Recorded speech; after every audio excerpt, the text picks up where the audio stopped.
A las faldas del Quilipín, en las tierras de Putagán, se cuenta una historia antigua que ahora vas a escuchar.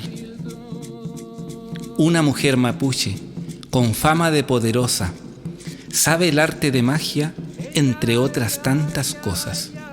Vive con sus 2 hijos, una joven y un varón. Ella ya cuenta lunas, él es su regalón. Tiene la joven ganas de hacerse pronto al camino, quiere llevarse al niño y buscar un buen destino. Por dentro la joven sufre, quién sabe de qué pesares. No quiere lo que hay en casa, quiere de otros andares. La madre no lo permite, de esta casa no se irán.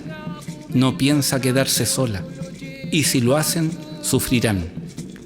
Bien conoce a la muchacha, ella es muy decidida.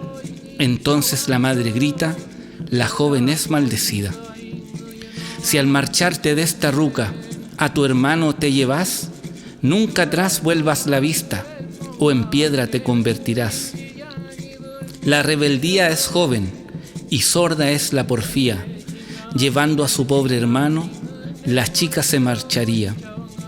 Aún no se halla muy lejos, ya la duda la embargó.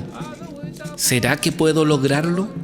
Y la cabeza volvió para mirar ese hogar humilde y a esa madre severa, cuyo grito vino a su mente, volviéndola en piedra entera.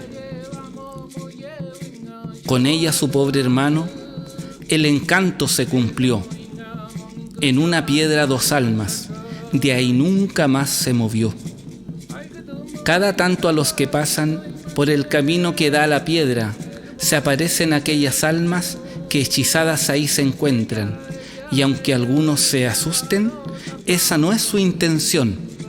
No hay que tenerles miedo, son cuidado y protección.